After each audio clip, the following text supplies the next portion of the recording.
All right, welcome back to the Speedzone, episode 2. My name is Russ, I'm Adam. and today we're just going to go ahead. I'm going to do a quick recap of last week's episode to bring us up to speed on everything that we just watched on this week's episode. Last week, we did Rupture. Rupture is the doppelganger of Cisco Ramon's brother. I initially was kind of opposed to the character being in the episode altogether because it seemed rather pointless until it came full circle. Which was rather fantastic the way that they did it. They went ahead and really brought out a lot of emotion into the Vibe character. You got to see like everything tied in. It was really great. As his best friend disappears into the Speed Force. You know, Barry Allen ended up getting completely evaporated into the Speed Force. Cisco took that really hard on the verge of fact of watching his brother's doppelganger being killed. And eventually coming to the conclusion, well, I have a chance to change things for the better, and possibly, with my emotions in check now, can develop my powers further. And that was on our, the biggest hopes and dreams that I had for this episode was to see Which a little came bit more. a little bit. Little bit, not much, bit. but a little bit. He's kind of getting there. Enough. I love the fact. I mean, he's fine. They're just very subtly weaving it in there, but you get to see him. He's vibing on command far more comfortably now. Yes, but I wonder if that was actually for those of you who just are joining us. The episode tonight, the Runaway Dinosaur, featured Cisco with a electronic device on his head that allowed him to tap into his power a little bit more, and basically pinpoint where Barry was stuck in the Speed Force.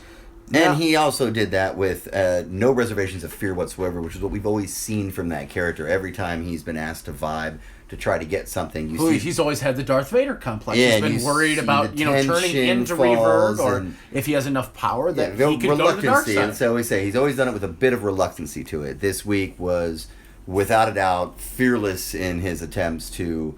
I can do this, and without hesitation. And without hesitation in comedy as well. He's still funniest superhero on TV. I would like to point that out too, because all the best lines and the best deliveries in the show for comic relief do come from the Cisco Ramon character, or from the Tom Cavanaugh character. Oh, and the two of them, their dynamic is fantastic. Tonight was a great example. That. They were going off each other's lines, but you do get to see the seriousness of when he does go in. It's even his little one-liners or whatnot have a far more serious tone to him. It's not so much of a joking sort of way, but he always has his kind of quip style.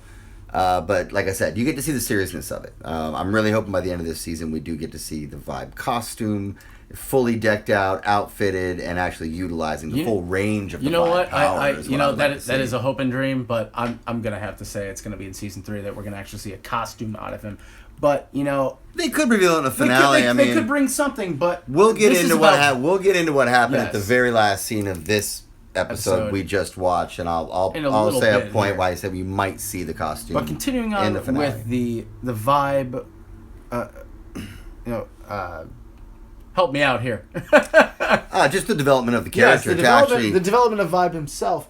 It's amazing just to see the actor himself. Just you see every emotion with this guy, and him and Tom Cavanaugh throughout season 1 and 2 have just They've captivated me. I can't look away. And not to be boring in things that I like to say, but you will probably hear me say this in almost every single episode that we do of the Speedzone. The chemistry of the staff on this show is some of the best I've seen.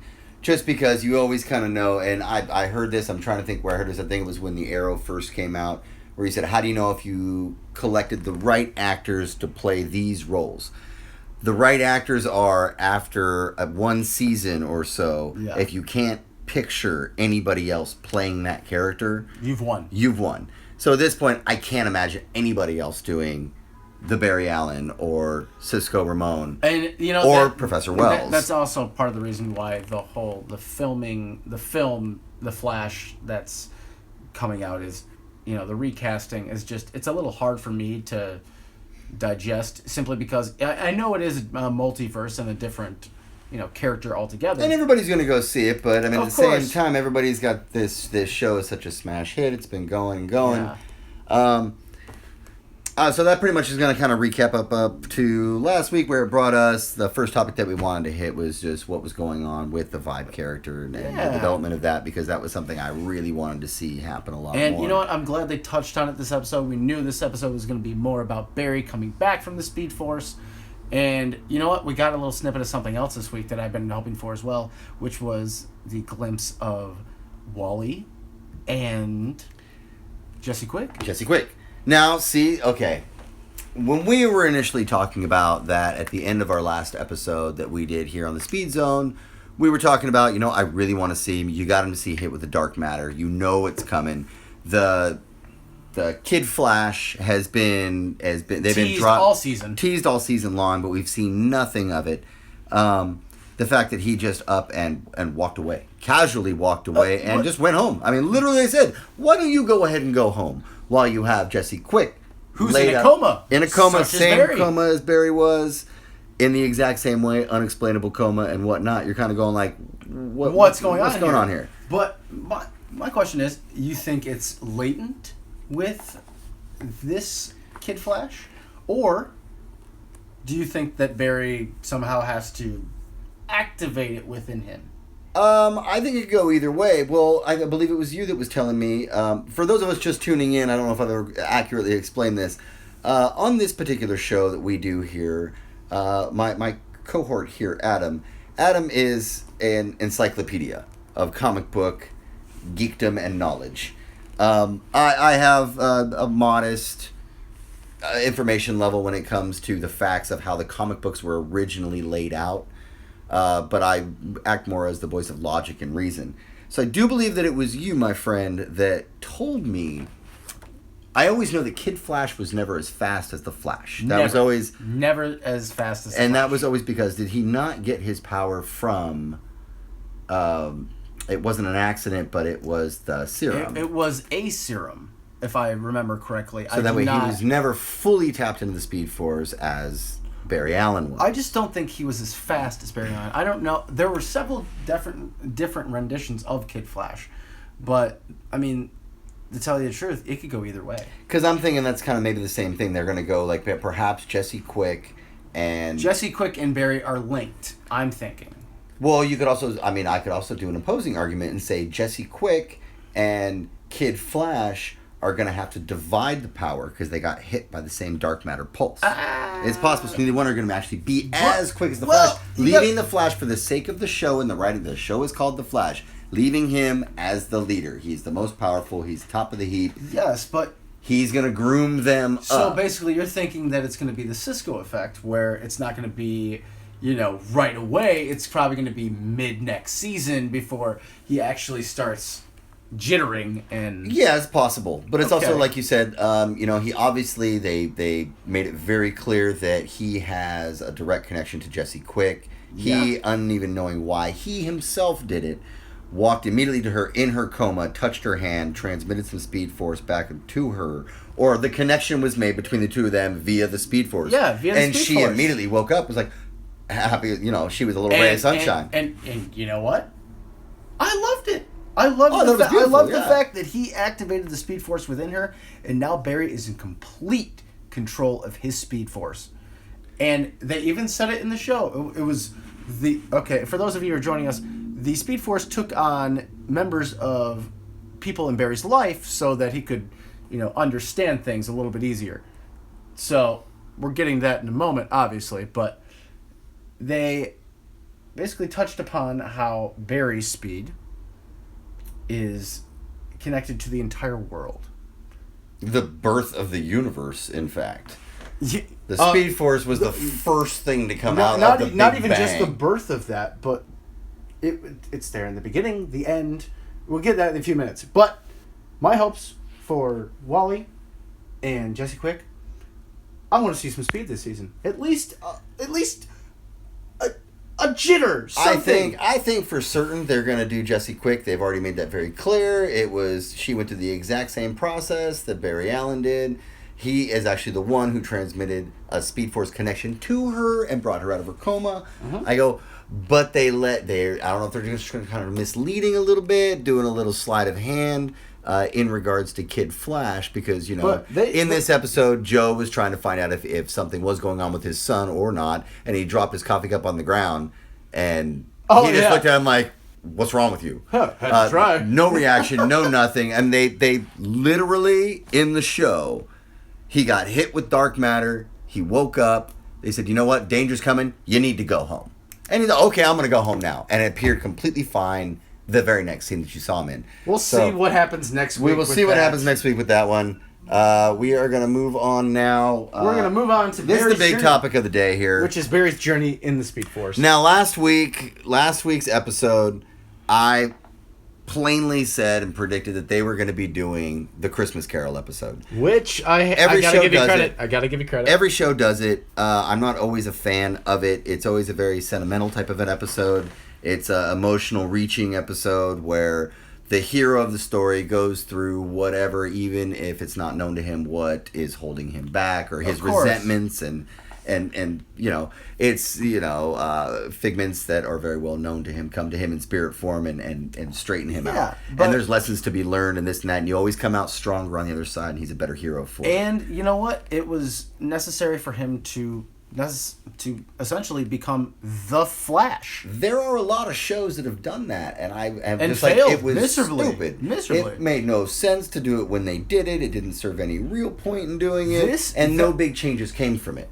This show, a drastically different scenario. I will say this: the sheer fact that they went through each member of Barry's family, the pertinent loves in his life, including the zinger at the end, his mother.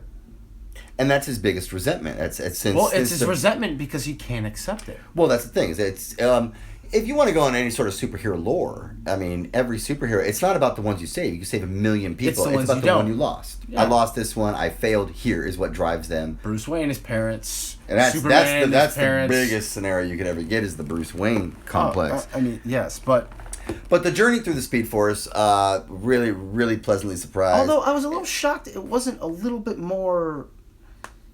Yes, it was heartfelt, but there wasn't any learning about the Speed Force itself. No, but that's not what it's about. It's that episode, the Christmas... Well, I understand. Yeah, the Christmas Carol episode is about the hero within finding himself. Yes. And his own comfortability in his own skin. What's driving him. When one knows himself, one could be far more effective. So this whole episode brought it together really well. Barry, and you see him come out as soon as he came back, this Zen-like. Oh, yeah. Just the knowledge is in him. The clarity, if you will. Yeah, he just has this kind of cool demeanor. Says, I know who I am. I know what I want.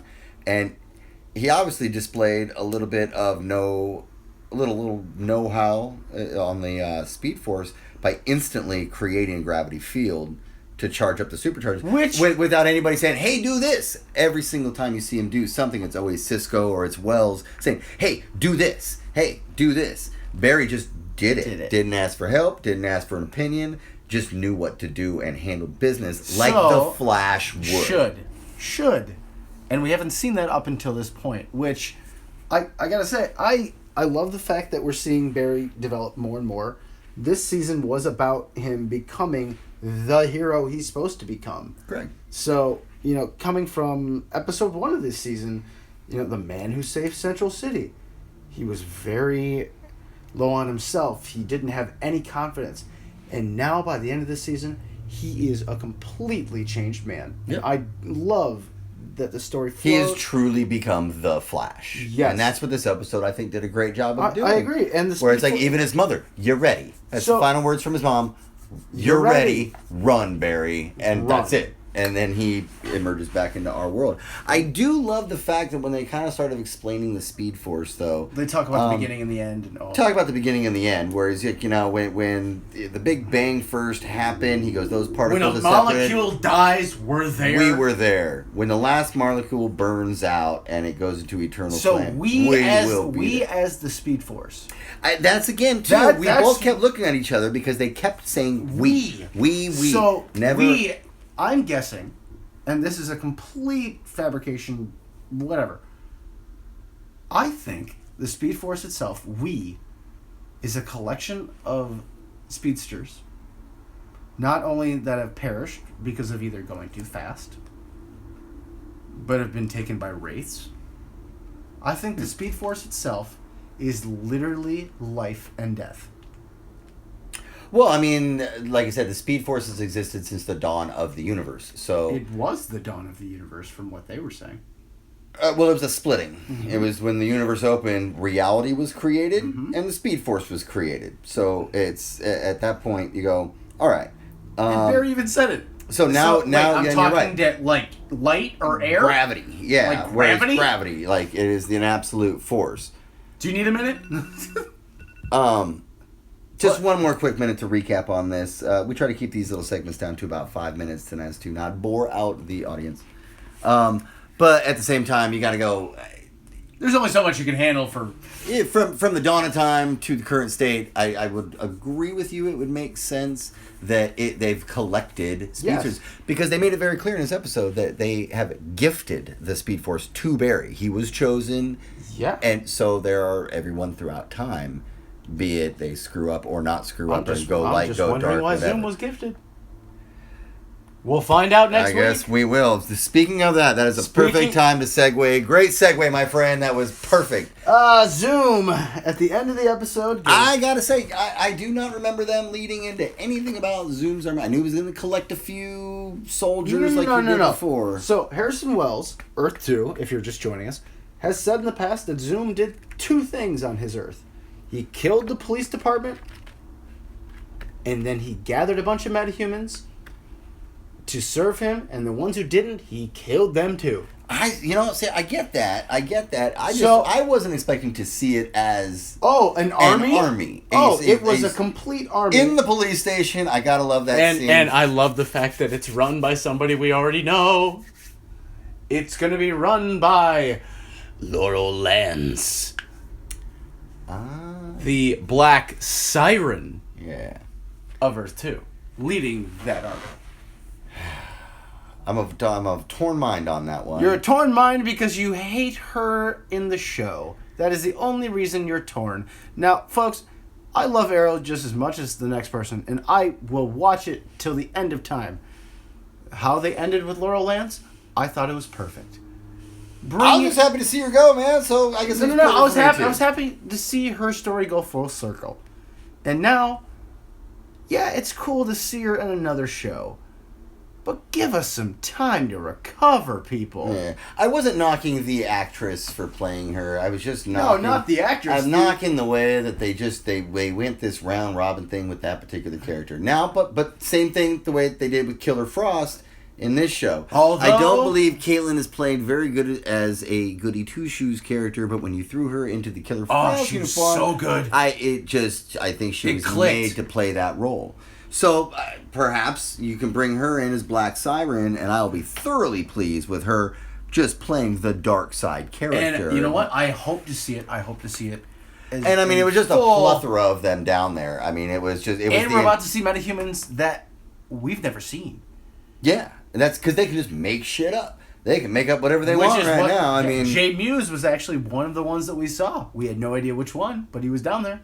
Yeah, speaking of, I mean, come on. Oh, dude. Yeah. Kevin Smith's got to bring Jay Muse on for just that quick little cameo, and of course he does it. Oh, that's my mom's car! That's good. I mean, just a good Jay Muse moment. And you know what? Always happy to see him back on screen and anything. I love him. We love you, Jay. Silent Bob, we love you to death, and we'll watch anything you do.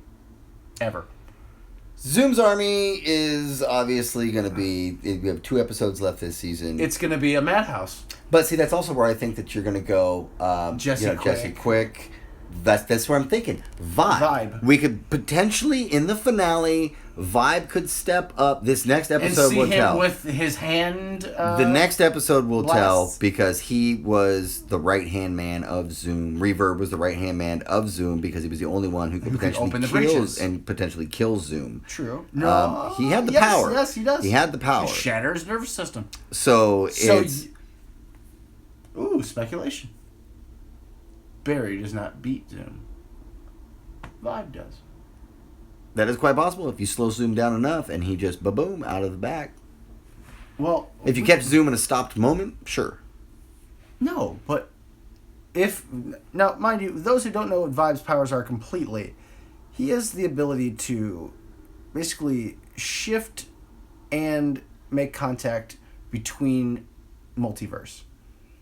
And he also has the ability to vibe these other universes and use the sound waves from those vibes as weapons. He manipulates sound waves. Yes. So, if Cisco concentrates hard enough, he can shatter your central nervous system. So what's to stop him from concentrating on Zoom and shattering it? Like I said, Zoom's got to slow down enough first for you to Well, I mean, if he's standing there talking to Barry like he normally does for 5 minutes before he does anything. Yeah, very true. There you go. Right there. But as for the army itself and how Barry's going to handle it, I think it's going to be 3 speedsters next week. Or 2. And I would not be even remotely surprised if we see some major crossovers happening. Barry might have to call in the reserves and the big guns. I think a big crossover is hugely possible. True. Just because of the amount of metahuman Zoom brought from. Absolutely. So, hopes and dreams for next week, my friend? Hopes and dreams. Again, I'm gonna stick with the vibe development. I really want to see that. All right. I'm not so much of a hope and dream, but I'm expecting to see some crossover, or at least calling all sirens. Like he's gonna ring the bell, and someone's gonna have to come and help out because Flash can't do it alone. Well, Jesse Quick, but Jesse Quick's had a little bit of training though, not speed training, but being the daughter of Wells. True. She's got to have a little bit more understanding of the actual science of the Speed Force. So I'm guessing she's going to have a little bit better handle than Wally would. Whereas Wally, I think, is going to have a little bit of a... I'll go on a straight prediction here. I think you're going to see a heartache next episode. I think they're going to kill Henry Allen. I agree. I think he's a goner. I think he is a goner. I'm going to stick around. He was fucking I think toast that at is that what point. causes Barry to truly accept that as the Flash, there are things that he cannot control. There are things you can't stop. Yeah, and you can't outrun everything. I mean, and they did a great job of saying that too. That like you have to in the first episode. Things you can't outrun. Well, the Speed Force just told him, you have to accept that it will keep happening. You cannot outrun every bad situation that the universe is going to throw at you because they're going to keep throwing it at you. So, I think that's going to be the catalyst. I think he's going to go nuts when his dad dies, and I think he's going to kill Zoom. That's the only way. I think he's going to kill Zoom, and that will be the turning point for him. Like, I will never kill again, or something along those lines. But I think he's going to go in a fit of rage, and I think that he might just have to take out Zoom. Yeah. Or you know what? Hopes and dreams too. I think Caitlin gets her due. You kidnap me, you torture me, you try to make me dark. I think she kills Zoom and turns into Killer Frost. Ooh. But how would you explain that with no particle accelerator? I guess we'll find out. I don't know. She figure something. I mean, come on, man. I would love to see her as Killer Frost. I think if she killed Zoom, that is my hope and dream for the finale by the end of this season. That she becomes is Killer the Frost. one who kills Zoom Ooh. and commits murder, that's enough to throw her over the edge and tap in. It'd be like Zoom's final words to her. They'd be like, "I told you the dark was in you," and then boom. That's too good for it not to be the answer. That would be awesome. That would be the end. But I am definitely going to. I have faith in the writers. I am definitely going to agree with you, though. Henry Allen, I'm sorry. John Wesley Shipp, we love you to death, and hope to God we see you in that original '90s suit before the end of the season. And just before we log off here, I gotta say, I really thought this episode, had they not been so wrapped up in doing the Speed Force Christmas Carol, I really thought we were gonna get a little nugget of the Man in the Iron Mask. I'm still chomping at the bit. You know what? I'm glad they didn't. Because I didn't want to keep wondering this episode with a little snippet. I think they're getting to the point now where they're like, well, we got nothing left. We gotta wait till the finale. I mean, they're gonna hit the gas here next episode because that's the episode before the finale. Next episode is they're gonna hit the gas. The city's on fire. It's burning down. It's war. Straight up, no beef, no bones about it. We are at war, people. Yeah. And the city is burning down. Some hard decisions are going to have to get made, and some tough calls, and it's just gonna spiral from there, and then we'll find out everything that transpires here. I at agree. The season finale in 2 And weeks. next week we'll find out what speedsters are gonna join us in this journey of berries. So catch us next week on the Speed Zone. I'm Adam. I'm Russ. Thanks for joining us.